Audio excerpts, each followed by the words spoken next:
Foi divulgada hoje uma pesquisa Poder Data com a avaliação do governo Lula e a desaprovação voltou a crescer, atingiu 56%, notícia que está em destaque no site da CNN Brasil. O índice era de 53% em março, ou seja, a desaprovação da gestão, de acordo com o Poder Data, aumentou 3 pontos percentuais neste período. 39% disseram aprovar o desempenho do governo Lula. Em março, esse índice era de 41%. Os que não souberam responder totalizam 5%, antes eram 6%. Ainda de acordo com esse levantamento, trata-se da maior desaprovação dentro do terceiro mandato de Lula pelo Instituto. O levantamento foi feito entre os dias 31 de maio e 2 de junho e ouviu 2.500 brasileiros em 218 municípios por meio de ligações telefônicas. A margem de erro é de 2 pontos percentuais para mais ou para menos.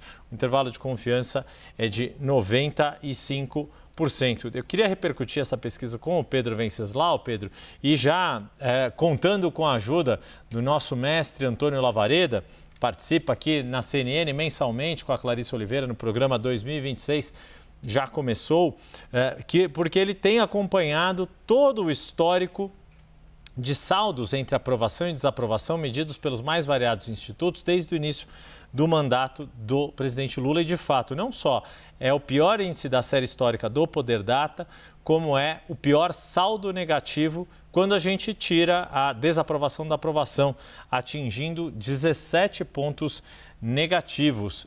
Pedro Venceslau, ao que tudo indica, e isso o Atlas Intel também já tinha mostrado, muito provavelmente amanhã, pesquisa Genial Quest que deve ser divulgada, deve seguir na mesma linha, quando o governo parecia que estava conseguindo conter a sangria da desaprovação, veio a crise do INSS e, com isso, trazendo de novo um desgaste de imagem para o governo, Pedro. E as pesquisas internas do PL já tinham detectado que o escândalo do INSS trouxe a palavra corrupção de volta para o radar do eleitorado. O eleitorado mais conservador, de classe média, mas não necessariamente o eleitorado bolsonarista.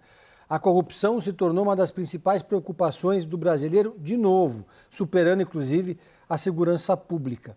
E isso é um grande problema para o presidente Lula, porque foi o espectro da corrupção que levou o presidente Lula e o PT, o campo da esquerda, a sofrer aquela derrota histórica em 2018. O fantasma do mensalão, o presidente Lula estava preso e Jair Bolsonaro, se apresentando como a novidade da política, surfou na onda da indignação. Um outsider chegou ao Palácio do Planalto. Então, por mais agendas positivas que o governo construa, se ele tem ali o espectro, as nuvens da corrupção pairando sobre o Palácio do Planalto, essa é uma questão difícil de resolver, porque isso remete a outros pesadelos dos petistas.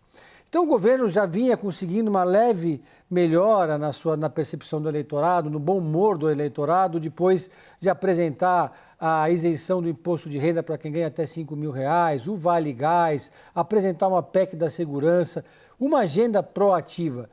Alguns, e não todos os ministros do Lula, mas pelo menos parte dos ministros da esplanada, responderam ao apelo do presidente de conseguir embalar melhor os seus programas, de vender melhor os seus projetos e de dialogar melhor com a opinião pública. O ministro das Cidades, por exemplo, Jader Filho, veio aqui para São Paulo apresentar um pacotão de obras do Minha Casa Minha Vida. Tem também lá o Ministério da Integração Nacional com o Ministério de Portos e Aeroportos, com o túnel Santos-Guarujá, que é um projeto que ainda está numa fase inicial, mas é a grande joia da coroa do PAC. E outros programas do governo e outras ideias do governo que são apontados como a tábua de salvação para 2026. Mas aí vem a crise do IOF também. Não bastasse a questão do escândalo do INSS, teve os avanços e recuo do ministro da Fazenda. E uma pesquisa como essa amplia e muito a pressão sobre a equipe de Fernando Haddad. Por quê? Porque o governo que quer se reeleger, ele tem que abrir a torneira, não fechar a torneira. E tudo que Fernando Haddad precisa nesse momento é de reduzir gastos. E quando o governo vê que está demorando muito para conseguir deslanchar na popularidade, ele vai acabar forçando ainda mais programas sociais, que vai resistir mais em reduzir gastos, porque no ano que vem vai ter que seduzir de alguma forma o eleitorado, né, Yuri?